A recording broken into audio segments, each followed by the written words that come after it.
आवाज ऐकू येतोय माझा सगळ्यांना?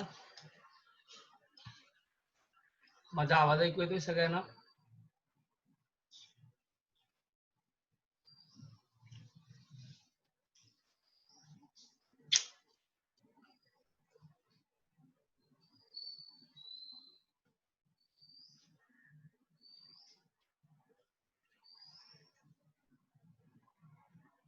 Okay.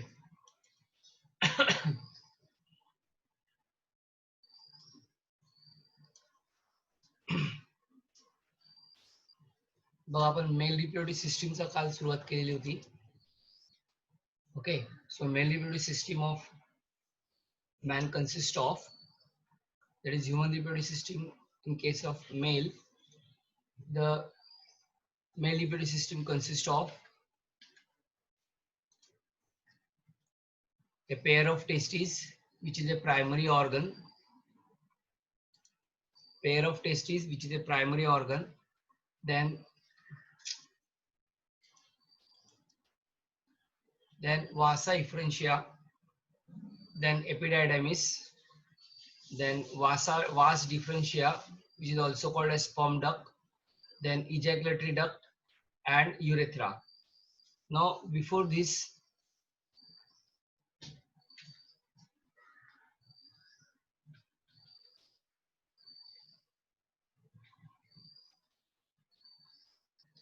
male reproductive system consists of mainly four parts. First part is primary male organ, which is called testes.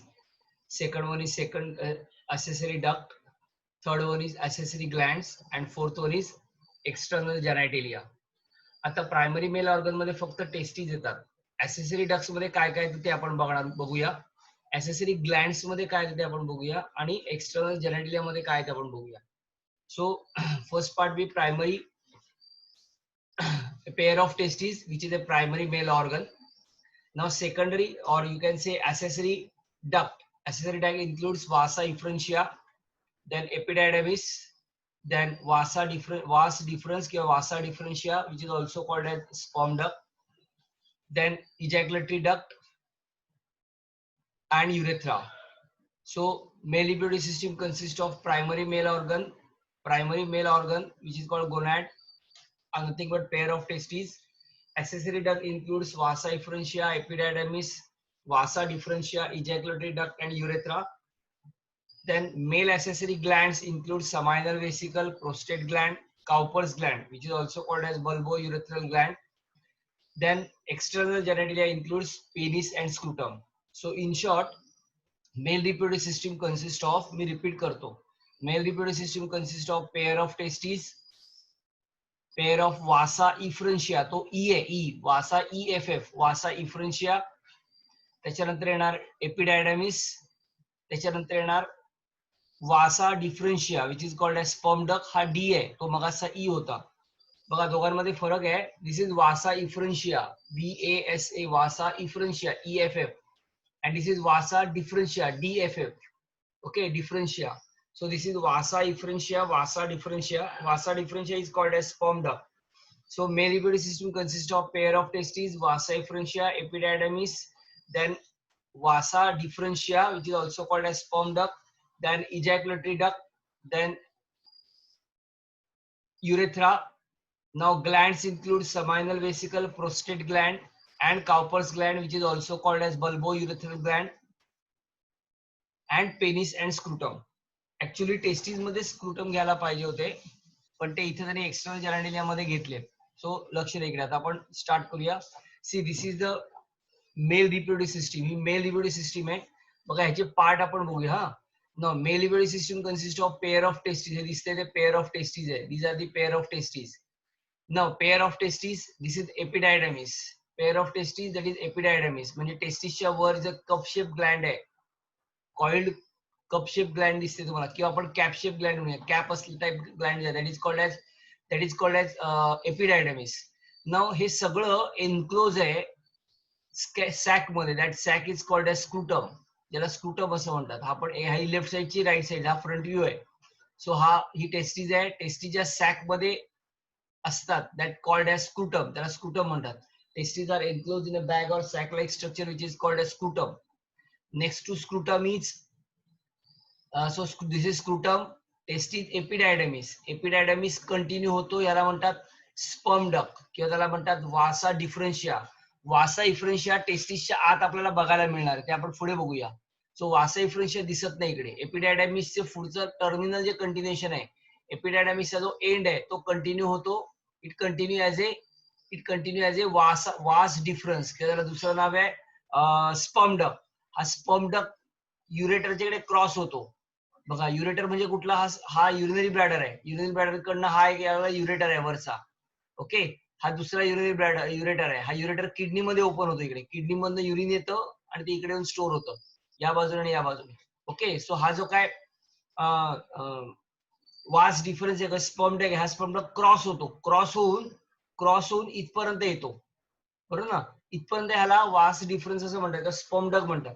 त्याच्या पुढचा जो पार्ट आहे, पुढचा पार्ट म्हणजे हा एवढा पार्ट, ह्या एवढ्याच पार्टला फक्त इजॅक्युलेटरी डक्ट म्हणतात. This much part is called as ejaculatory duct. त्याच्यात इजॅक्युलेटरी डक्ट ओपन होतो तो युरेथ्रा. ही दिस इज पूर्ण या पूर्ण युरेथ्रा आहे. This is entire urethra. Okay, so आपण काय काय बघितलं? Male urinary system consist of pair of testis, इकडे आणि इकडे. So pair of testis, then pair of epididymis. This is epididymis. Pair of epididymis, pair of testis, pair of epididymis. याच्यामध्ये vas इफ्रन्शिया तो टेस्टिसच्या आत असतो, तो आपण पुढे बघणार आहोत. So pair of testis, pair of epididymis, then pair of vas deferentia which is also called as sperm duct. So sperm duct इथपर्यंत आला. देन इजॅक्युलेटरी डक्ट, हे दोन इजॅक्युलेटरी डक्ट आहेत. असा हा स्पर्म डक्ट इकडनं आलेला. ओके, एक या बाजूला, एक या बाजूला. सो इथपर्यंत स्पर्म डक्ट. याच्या पुढचा जो पार्ट आहे that is called as ejaculatory duct. So this is ejaculatory duct. Now single urethra and this part is called as penis. Okay, this part is called as penis. हा जो black रंगाचा सगळा part दिसतो तो penis. Now testis enclosed in a bag or sac like structure called as scrotum. This is called as scrotum. याला scrotum म्हणतात. आता मागच्या वेळेला मी तुम्हाला असं सांगितलं बघा, टेस्टीज स्क्रूटमच्या आतल्या साइडने, the testes are attach to the inner side, inner wall of the testes are attached to the inner wall of the scrotum by means of a fibromuscular band. Okay, or fibromuscular band, not gland, band, fibromuscular band called as gubernaculum. GUBRNACUM. म्हणजे ह्याचा अर्थ काय? तर scrotum सॅकच्या आतल्या बाजूने, आतल्या वॉलला testes scrotum सॅकच्या आतल्या बाजूने ज्याच्याने अटॅच असते, ही अटॅच आहे. टेस्टीज ग्युबर्निक्युलमच्या आतल्या वॉलला अटॅच आहे. ती अटॅच असणारा फायब्रोमस्क्युलर बँड आहे. त्या फायब्रोमस्क्युलर बँडला म्हणतात gubernaculum. GUBERNACULUM. It is called as gubernaculum. Is it clear? Now आता ह्याच्या व्यतिरिक्त 3 ग्लँड्स आहेत. कोणकोणत्या? ही आहे समायनल वेसिकल. ह्या दोन आहेत seminal vesicle. These are the seminal vesicle gland. This triangular gland which you shown here is called as prostate gland. ह्याला prostate gland म्हणतात. याला समायनल वेसिकल ग्लँड म्हणतात. ह्या जो दोन दिसतायत, okay, these two glands are called as Cowper's gland which is called as bulbourethral gland. So आपण टेस्टिसचे काय काय, सॉरी, आपण मेल लिबिडो सिस्टमचे काय काय पार्ट बघितले बघा. Male libido system consist of pair of testis. एक साइड बघूया. Pair of testis, pair of epididymis, pair of testes, pair of epididymis, pair of sperm duct which is called as vas differens, then pair of ejaculatory duct, then unpaired urethra, then external genitalia includes penis and scrotum in which the testes are enclosed, that is scrotum, and 3 glands, namely seminal vesicle, prostate gland and Cowper's gland which is also called as bulbourethral gland. So आता आपल्याला प्रत्येक हे detail मध्ये शिकायचं आहे. प्रत्येक part detail मध्ये शिकायचं आहे. मुळात ही सिस्टीम मुळात लक्षात आली का? सगळे पार्ट्स लक्षात आले का? जरा पटापट सांगा. पार्ट सगळ्यांच्या लक्षात आले मी सांगितलेले?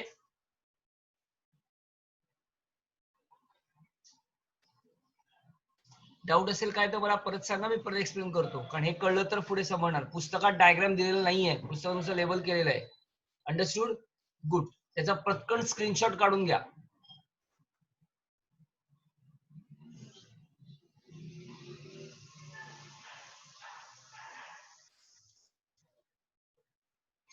याचा स्क्रीनशॉट काढून घ्या.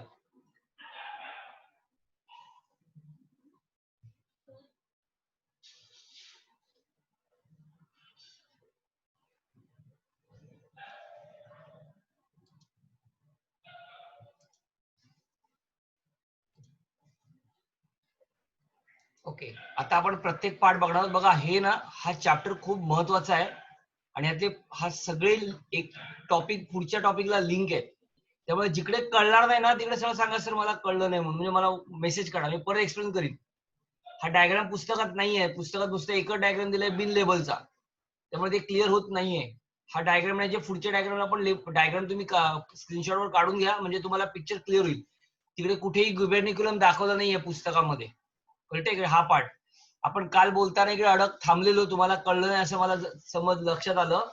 हा ग्युबेर्निक्युलम म्हणजे काय सगळ्यांना कळलंय का? टेस्टिस ही स्क्रुटल सॅक आहे, म्हणजे टेस्टिसच्या जसं हार्ट एन्क्लोज आहे पेरिकार्डियम मध्ये, जसं लंग्सला कव्हर आहे प्लुराचं, तसं टेस्टिसला कव्हरिंग आहे. टेस्टिस एका सॅक मध्ये बसवलेली आहे, त्याला म्हणतात स्क्रुटम. आता ऍक्च्युली बघा हा जो पार्ट आहे इथपासून लक्ष द्या, म्हणजे थोडक्यात हा जो काय आपण काउपर्स ग्लँड काढलाय, काउपर्स ग्लँड पण वरचा जो पार्ट आहे ना हा सगळा ऍब्डॉमिनचा आहे, सगळा खालचा पार्ट ऍब्डॉमिनच्या खालचा आहे. सो इथपासून आपल्याला हा पार्ट बघायला मिळतो. ओके, सो ह्याच्या वरचा पार्ट आहे सगळा तो ऍब्डॉमिनचा आहे. आता इकडनं ना एक सॅक, एक ज्या वेळेला 7th मंथ ऑफ डेव्हलपमेंट असते, म्हणजे 2nd मंथ ऑफ डेव्हलपमेंट असते, त्यावेळेला ह्या ज्या काही 2 टेस्टीज आहेत त्या आपण मागच्या लेक्चरला बघितलेलं, परत आपण ह्या 2 टेस्टीज आहेत ना ह्या ऍब्डॉमिन मध्ये असतात, इथे असतात या साईडला, बरोबर. नंतर 7 महिने झाल्यानंतर ह्या ऍब्डॉमिन पासून ना एक कॅनाल निघते, एक स्ट्रेट ट्यूब निघते, ज्या ट्यूबला आपण इंग्युनल कॅनाल असं म्हणतो. त्या कॅनल मध्ये ह्या टेस्टीज सरकत या स्क्रुटल सॅक मध्ये येऊन रिस्पेक्टिव्ह सॅक मध्ये येऊन राहतात. म्हणजे लेफ्ट टेस्टीज लेफ्ट स्क्रुटल सॅक मध्ये येते, राईट टेस्टीज राईट स्क्रुटल सॅक मध्ये येते. सो ही जी काय कॅनाल आहे ह्या कॅनलला इंग्युनल कॅनाल असं म्हणतात. आणि इकडनं येताना या कॅनल मध्ये एक ओपनिंग असतं, या ओपनिंग मध्ये पास होतात. कधी कधी होतं कसं, हे सगळं आत असतं, हा सगळा आतला पार्ट आहे, ऍब्डॉमिनच्या आतला पार्ट आहे. सो ऑब्व्हियसली त्यात इंटेस्टाईन वगैरे इकडे असणार. सो इंटेस्टाईन त्या भोकातनं त्या ओपनिंग मधनं बाहेर येतं, आणि जेव्हा ते बाहेर येतं तेव्हा खोकतो किंवा आपण चालतो की असतं त्यावेळेला तिकडनं ते त्या ओपनिंग मधनं बाहेर येऊन फुगा येतो, समोर दिसतो, म्हणून खोकलं वगैरे की तो फुगा दिसतो. सो त्याला म्हणतात इंग्युनल हर्निया, ह्याला इंग्युनल हर्निया असं म्हणतात. सो आता आपण डिटेल पार्ट बघणार आहोत, आपण टेस्टीज जाणार आहोत, मग हे सगळे व्यवस्थित पार्ट बघणार आहोत. ऍक्च्युली टेस्टीजच्या नंतर स्क्रुटम यायला पाहिजे होतं, पण त्याने स्क्रुटम एक्सटर्नल जेनेटिलिया मध्ये घेतलंय. एक्सटर्नल जेनेटिलिया मध्ये आपण टेस्टीज यायला पाहिजे, पण ते प्रायमरी ऑर्गन मध्ये घेतले. सो आपण बघताना असंच बघणार आहोत, पण लक्षात घ्या स्क्रुटमच्या नंतर हे सॉरी टेस्टीजच्या नंतर स्क्रुटम येतं. सो आपण पहिला टेस्टीज बघूया. बघा ही दुसरी डायग्राम आहे, पुस्तकात दिलेली ही डायग्राम आहे. या डायग्राम मध्ये काहीच क्लिअर होत नाहीये, फक्त लेबलिंग आपल्याला करायचे आहे. ते आता तुम्ही बघून लेबलिंग ह्याला करा. पण हा डायग्राम अजून एक मी घेतलाय, तो सॉरी याचा पण एक स्क्रीनशॉट काढून घ्या.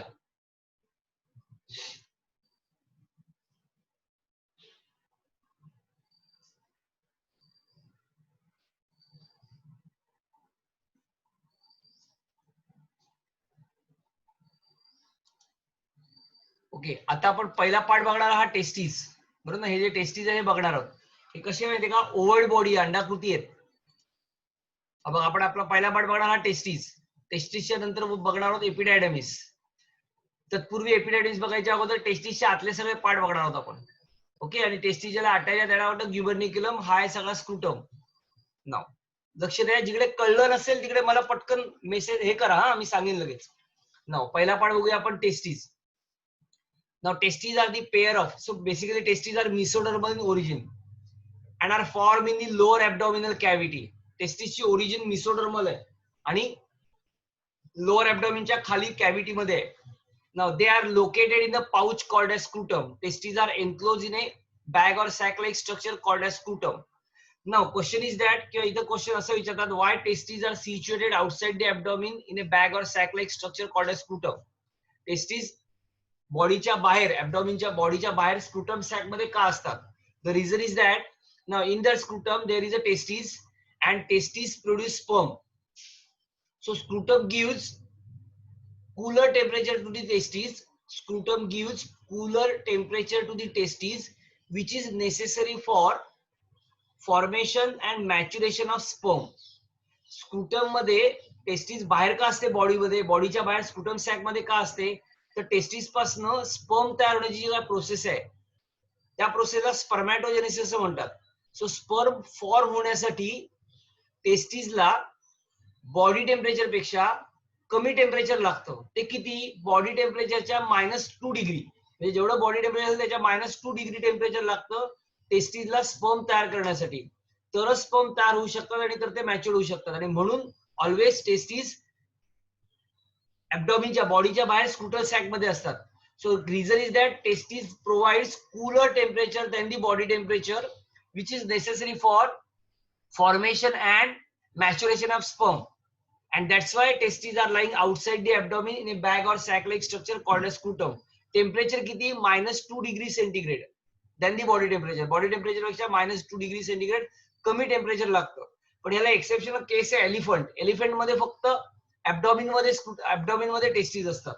So next, during early foetal life, आता मी मागच्या वेळेला सांगितलेलं बघा, ज्या वेळेला एम्ब्रियोची डेव्हलपमेंट होत असते, आपण असं बघितलेलं मेल फिमेल एकत्र आले की झायगोट तयार होतो, फर्टिलायझेशन होतं, मग झायगोटच्या नंतर एम्ब्रियोला ऑर्गन डेव्हलप व्हायला सुरुवात झाली की त्याला आपण फिटस म्हणतो.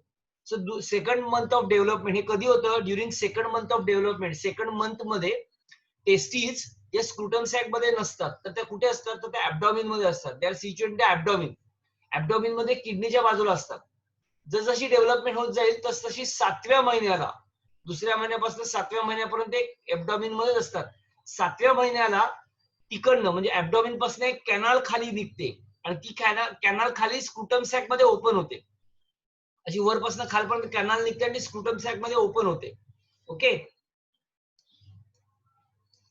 बघा माझ्याकडे बघा फोटोमध्ये वरचा पार्ट ऍब्डॉमिनचा आहे. ऍब्डॉमिनला इकडे टेस्टिस असतात. टेस्टिस मधनं कॅनाल येणार, बरोबर, ट्यूब येते. ट्यूब येऊन ती स्क्रूटल सॅक मध्ये ओपन होते. ओके, मग इकडनं 7व्या महिन्याला काय म्हणते, ही टेस्टिस प्रत्येक कॅनाल मधनं, त्याच्या रिस्पेक्टिव्ह कॅनाल मधनं खाली उतरते, डिसेंड होते आणि आपापल्या स्कॅक मध्ये जाऊन बसते. ओके, 7 महिन्यानंतर दुसऱ्या महिन्यामध्ये ते ऍब्डॉमिन मध्ये तयार होतात. दुसऱ्या महिन्यापासून 7व्या महिन्यापर्यंत ती ऍब्डॉमिन मध्येच राहते आणि 7व्या महिन्याला कॅनाल फॉर्म होऊन त्याला स्पर्म कॉर्ड असं म्हणतात, स्पर्मॅटिक कॉर्ड असं म्हणतात. ही कॅनाल मधनं पास होऊन नंतर ती त्याच्या रिस्पेक्टिव्ह सॅक मध्ये येते. म्हणजे 7व्या महिन्यानंतर ती त्याच्या स्क्रूटल सॅक मध्ये असणार, म्हणजे ऍब्डॉमिनच्या बाहेर असणार. आता ही येताना काय होतं माहितीये का, इथे एक ओपनिंग असते, त्या ओपनिंग मधनं ती पास होते. ओके, जेव्हा ती ओपनिंग मधनं पास होते ना, पास झाल्यानंतर ती स्क्रूटल सॅक मध्ये होते. मग डिलेव्हरीच्या नंतर हे ओपनिंग बंद होतं. अशा ओपनिंग मधनं येते ती, अशा ओपनिंग मधनं पास होते. ओके, मग डिलेव्हरीच्या नंतर हे ओपनिंग बंद होतं. पण बऱ्याच जणांमध्ये 80% लोकांमध्ये ना, मेल मध्ये टाकलं म्हणून मेल, तो ओपनिंग तसंच राहतं. आता हा सगळा वरचा भाग आहे ऍब्डॉमिनचा आहे. हा असाच राहिल्यामुळे होतं कसं, आफ्टर 40 नंतर आपल्या बॉडीतले मसल्स थोडे रिलॅक्स व्हायला लागतात. मग ह्याच्यात काय होतं माहितीये, किंवा अगोदर सुद्धा काय होतं, इथं सगळं इंटेस्टाईन वगैरे असतं. होतं काय माहितीये का, की ज्या वेळेला तो माणूस चालतो किंवा खोकतो तेव्हा हे इंटेस्टाईन इकडनं असं बाहेर येतं. ओके, आणि बाहेर येऊन आपल्या बॉडीमध्ये बरोबर ऍब्डॉमिनचा थोडा खालचा भाग आहे, म्हणजे पेनिसचा वरचा भाग आहे, त्याच्या वरच्या भागाला खोकल्यानंतर असे फुगे येतात बाहेर. फुगा येतो, खोकला थांबला की तो मागे जातो, परत खोकल्यानंतर मोठा होतो. या सगळ्याला इंग्युनल हर्निया असं म्हणतात. या हर्नियाला इंग्युनल हर्निया म्हणतात. याला सर्जरी करूनच ते दुरुस्त करावं लागतं. त्याला कुठल्याही प्रकारचं औषध नाहीये. So during early fetal life, the testes develop in the abdominal cavity and later they descend into the scrotal sac through a passage called as inguinal canal. Now, if you measure each testis is oval shape, it is a oval body. त्याची जी length आहे ती 4 to 5 centimetre आहे. लांबी आहे ती 4 ते 5 सेंटीमीटरची आहे. रुंदी जी आहे they are wide about 2 to 3 centimetre. And thickness जो आहे त्याचा, जाडी जी आहे ती 3 सेंटीमीटरची आहे. टेस्टिस 4 ते 5 सेंटीमीटर लांब आहे, 2 ते 3 सेंटीमीटर वाईड आहे आणि 3 सेंटीमीटर थिक आहे. Now, presence of the peritoneal covering around the testes, त्या टेस्टिसला कव्हरिंग आहे हा, स्क्रूटल सॅक नाही. टेस्टिसचे कव्हरिंग आहे, peritoneal covering around the testis is an indication of its abdomen origin. ती ऍब्डॉमिन मधनं आली आहे हे कशावरनं कळतं, तर आपल्या ऍब्डॉमिन मध्ये पेरिटोनियम असतो, पेरिटोनियल कव्हरिंग असतं. तसं या टेस्टिसला पण पेरिटोनियल कव्हरिंग असतं. त्या कव्हरिंग सकट ते खाली येतं.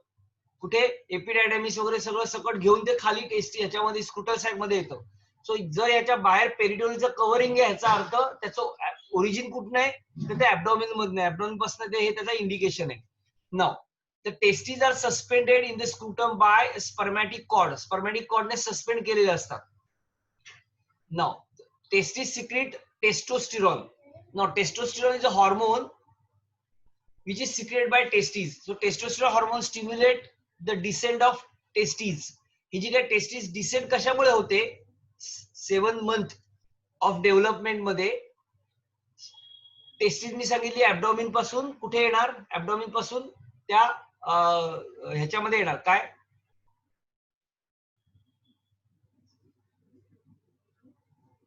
कशामध्ये? ऍब्डोमिन मध्ये. हे होते टेस्टोस्टेरोन मुळे. एक थोड्याशा प्रमाणात तयार होत होते. It stimulates the descent of testes and the fibromuscular gland called as gubernaculum in the scrotum. Okay.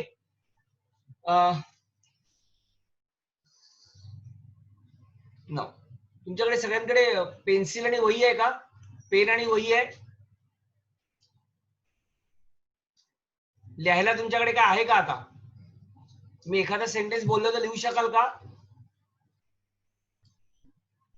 Okay, लिहून घ्या असं सांगतो. Testes are internally connected. Testes are connected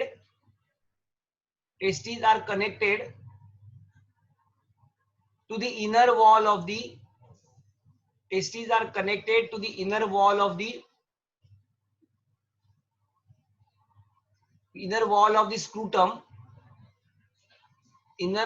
the scrotum by means of fibromuscular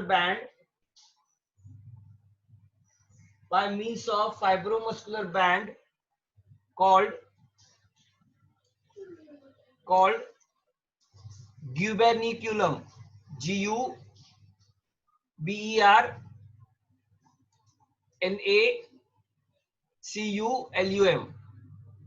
या सेंटेन्सच्या ऐवजी हे sentence लिहून टाकायचं तिकडे.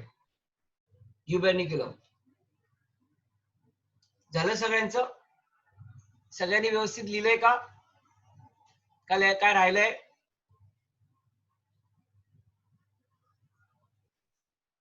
रिपीट करायला पाहिजे.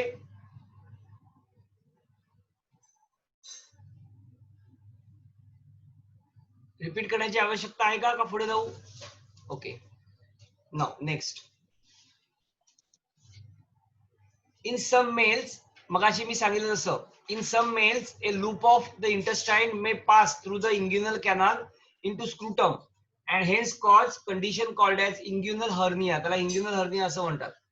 नाउ आता इथं लक्ष द्या सगळ्यांनी व्यवस्थित बघा. ही आपण ना हा आपण टेस्टिसचा एलएस घेतलाय. एलएस याचा अर्थ लॉन्जिट्युडनल सेक्शन.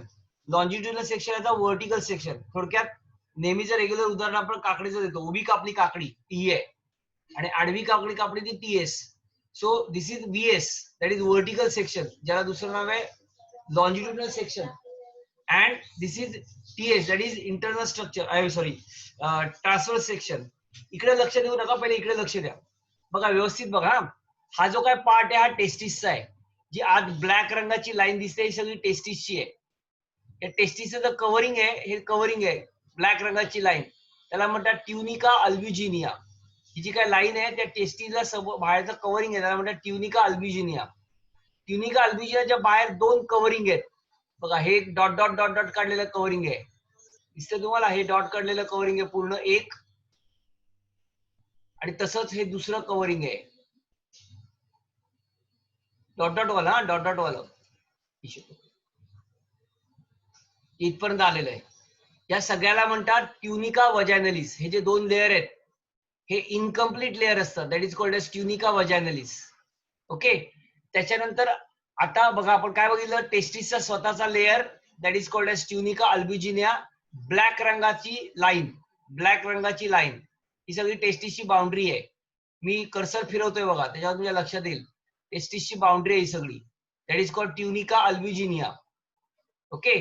ट्युनिका अल्ब्युजिनियाच्या बाहेर डॉट डॉट काढलेले दोन लेअर आहेत. आतला लेअर दिसत नाहीये, पुसट झालाय तो, आणि मी तो दोन ठिकाणी दिसतोय फक्त, पण बाहेरचा लेअर दिसतोय. हे दोन डबल लेअर जे आहेत ते इनकम्प्लीट लेअर असतात. हे डॉट डॉट काढलेले लेअर, मी कर्सर फिरवतोय तिकडे. हे जे दोन लेअर आहेत ह्याला म्हणतात ट्युनिका वजॅनलिस. म्हणजे इन शॉर्ट आपण असं बघूया, testis covered by tunica albuginea and externally by tunica vaginalis. टेस्टिसला स्वतःचं कव्हरिंग आहे that is called tunica albuginea, आणि टेस्टिसच्या बाहेरचं कव्हरिंग आहे जे डबल आहे that is called as tunica vaginalis. So this is tunica albuginea, this is tunica vaginalis. Now आता ट्युनिका अल्ब्युजिनियाच्या आत या, तुम्हाला इथे डॉट डॉट काढल्यावर दुसरा एक लेअर दिसेल बघा, इथे दिसतंय डॉट डॉट डॉट डॉट सगळा आतला लेअर आहे. त्या लेअरला म्हणतात ट्युनिका वॉस्क्युलरिस किंवा वॉस्क्युलोसा. इट इज वॉस्क्युलरिस म्हणजे हायली डेन्स ब्लड वेसल्स आहेत तिकडे. ओके, ब्लड वेसलची लेअर आहे हा. So this is called as tunica vascularis किंवा वॉस्क्युलोसा. सो इन शॉर्ट माझ्या हाताकडे बघा, ही टेस्टिस आहे. टेस्टिसचा स्वतःचा लेअर आहे दॅट इज ट्युनिका अल्ब्युजिनिया. टेस्टिसच्या बाहेर लेअर आहे that is called as tunica vaginalis, आणि टेस्टिसच्या आत लेअर आहे that is called as tunica vascularis. आतला लेअर ट्युनिका वॉस्क्युलरिस, टेस्टिसचा स्वतःचा लेअर ट्युनिका अल्ब्युजिनिया, आणि टेस्टिसच्या बाहेरचा लेअर आहे जो डबल आहे आणि इनकम्प्लीट आहे that is called as tunica vaginalis. So tunica vaginalis, tunica albuginea आणि त्याच्यानंतर ट्युनिका वॉस्क्युलरिस. 3 लेअर झाल्यानंतर टेस्टिस ला जर आपण कट केलं तर काय मिळणार, टेस्टिस मध्ये असंख्य लोब्युल्स आहेत बघा. दिस इज हा एक लोब्युल आहे, हा दुसरा लोब्युल आहे, हा तिसरा लोब्युल आहे. लोब्युल म्हणजे हा सगळा पांढरा पार्ट, हा पांढरा पार्ट, आत असलेला कॉइल पार्ट नाही, हा पांढरा पार्ट. सो हा एक लोब्युल आहे, हा एक लोब्युल आहे, असे असंख्य लोब्युल्सने तयार झालेत. किती असतात तर 200 ते 300 लोब्युल्स असतात टेस्टिसच्या आत. किंवा टेस्टिस 200 ते 300 लोब्युल्सने तयार झालेली आहे. तो आज सगळे लोब्युल्स आहेत. परत माझ्याकडे बघा आता, सी दिस इज ट्युनिका अल्ब्युजिनिया, बाहेरचा ट्युनिका वॉस्क्युलरिस, आतल्या ट्युनिका बाहेरचा ट्युनिका वजॅनलिस, आतल्या ट्युनिका वॉस्क्युलरिस. टेस्टिसला पण कट केलं. आता तुम्हाला इकडे लोब्युल मिळणार, हे एक लोब्युल, हे दुसरं लोब्युल, हे तिसरं लोब्युल, असं एक एक लोब्युल आहे बघा. नंबर 1, नंबर 2 असे 200 ते 300 लोब्युल्स असतात. आणि प्रत्येक लोब्युलच्या आत तुम्हाला कॉइल पार्ट दिसतोय. प्रत्येक लोब्युलच्या आत तुम्हाला कॉइल पार्ट दिसतोय. प्रत्येक लोब्युलच्या आत तुम्हाला हा कॉइल पार्ट दिसतोय. हा कॉइल पार्ट आहे, ह्याला म्हणतात सेमिनिफेरस टिब्यूल. जसं किडनीमध्ये टिब्यूल असतात ज्याला आपण युरिनिफेरस टिब्यूल म्हणतो, तसं टेस्टिस मध्ये जे कॉइल पार्ट आहेत त्या सगळ्या कॉइल पार्टला म्हणतात uriniferous tubule. These are seminiferous tubule. So हे एक सेमिनिफेरस टिब्यूल लोब्यूल मध्ये, दुसऱ्या लोब्यूल मध्ये हे दुसरं सेमिनिफेरस टिब्यूल, तिसऱ्या लोब्यूल मध्ये तिसरं सेमिनिफेरस टिब्यूल. असे प्रत्येक लोब्यूल मध्ये 6 to 8 हे लोब्यूल्स असतात. It is highly microscopic convoluted tubule. Convoluted याचा अर्थ हायली कॉइल्ड टिब्यूल आहेत. त्या टिब्यूल्सला म्हणतात सेमिनिफेरस टिब्यूल. त्या सगळ्या टिब्यूल्सला म्हणतात सेमिनिफेरस टिब्यूल. आता सेमिनिफेरस टिब्यूलचा जो टर्मिनल पार्ट आहे, हा टर्मिनल पार्ट आहे सेमिनिफेरस टिब्यूलचा. This is the terminal part of the seminiferous tubule. Seminiferous टिब्यूलचा टर्मिनल पार्ट आहे सगळा रियुनाइट होतो आणि एकत्र येतो. हा सगळा रियुनाइट होऊन एकत्र येतो तेव्हा त्याला म्हणतात रेटी टेस्टिस. RETE, RETE, रेटी टेस्टिस. तो वाई चुकीचा आहे, RETE पाहिजे. सेमिनिफेरस टिब्यूलचा टर्मिनल जो पार्ट आहे बघा, हा टर्मिनल पार्ट, हा टर्मिनल पार्ट, हा टर्मिनल पार्ट, हा टर्मिनल पार्ट, सगळ्या सेमिनिफेरस टिब्यूलच्या टर्मिनल पार्ट सगळे एकत्र येतात आणि कॉइल स्ट्रक्चर तयार होतं. त्या कॉइल स्ट्रक्चरला म्हणतात रेटी टेस्टिस. त्याला म्हणतात रेटी टेस्टिस. या रेटी टेस्टिस कडनं 6 ते 7 10 to 20 10 to 18 10 ते 18 ना छोटे छोटे डक्ट्यूल्स, म्हणजे डक्ट पेक्षाही लहान डक्ट, असे डक्ट्यूल्स बाहेर पडतात. 1 2 3 4 इकडे दिसतात तुम्हाला बघा, हे सगळे इथपर्यंत रेटी टेस्टिस आहे सगळा. हा रेटी टेस्टिसचा भाग आहे सगळा, हे कॉइल. त्याच्यात इकडे डक्ट बाहेर पडले बघा. हा 1 नंबरचा डक्ट आहे, हा 2 नंबरचा आहे, हा 3 नंबरचा आहे, 4 नंबर. हे सगळे जे डक्ट आहेत छोटे डक्ट, त्या सगळ्या छोट्या डक्टना म्हणतात वासा इफ्रन्शिया. मी मगाशी तुम्हाला म्हटलेलं आपण टेस्टिसचा इंटरनल स्ट्रक्चर घेऊ तेव्हा तुम्हाला वासा इफ्रन्शिया सांगतो काय ते. सो हा वासा इफ्रन्शिया आहे, बरोबर आहे. हा वासा इफ्रन्शिया आहे आणि हा वासा इफ्रन्शिया सगळा, हा जो काय पार्ट आहे त्याला म्हणतात एपिडायडॅमिस, जो आपण इकडे बघितलेला. हा बघा, हा एपिडायडॅमिस. हे एपिडायडेमिस मध्ये ओपन होतात, म्हणजे इकडनं सगळे वासा इफरन्शिया निघतात आणि ते याच्यात ओपन होतात. यातला जो वरचा पार्ट आहे ना, एपिडायडेमिसचे 3 पार्ट आहेत, ते आपण पुढे बघूया. तो वरचा पार्ट आहे त्याला कॅप्युट म्हणतात. सो हे सगळे, हा सगळा एपिडायडेमिस आहे. ही जी काय वासा इफरन्शिया आहे, EFF, वासा इफरन्शिया. वासा इफरन्शिया कोणापासून आली? रेटिटेस्टिस पासून आलं. रेटिटेस्टिस पासून निघालेली वासा इफरन्शिया कुठे ओपन होणार? तर ती ओपन होते एपिडायडेमिस मध्ये.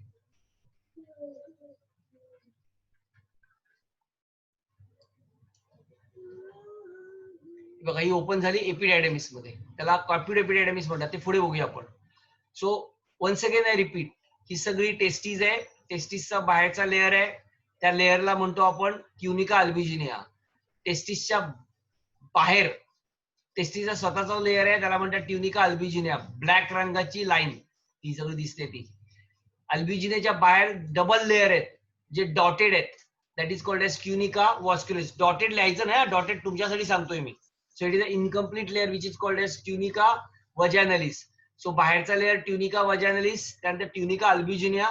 ट्युनिका अल्बिजिनियाच्या आत, ट्युनिका अल्बिजिनियाच्या आत अजून एक लेअर आहे जो हायली वॉस्क्युलर आहे, म्हणून त्याला वॉस्क्युलॅरिस किंवा वॉस्क्युलोसा असं म्हणतात.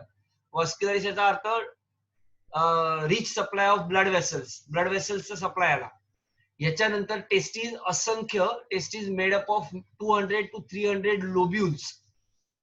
Okay, these are called as lobules. Each lobule contain 6 to 8 highly microscopic convoluted tubule called as seminiferous tubules. So these are the seminiferous tubule. हे सगळे seminiferous tubule आहेत. हे सगळे. Now the terminal end of the seminiferous tubule, seminiferous tubule चा जो terminal end आहे, हा end सगळा रियुनाइट होतो आणि तयार होतो, तो म्हणजे रेटी टेस्टीज. याला रेटी टेस्टीज म्हणतात. ही सगळी रेटी टेस्टीज आहे. कॉइलिंग सेमिनिफेरसच्या टर्मिनल एंड सगळा रियुनाइट होऊन जी कॅपिलरी नेटवर्क तयार होतं, दॅट इज कॉल्ड एज रेटी टेस्टीज. आणि रेटी टेस्टीज पासून द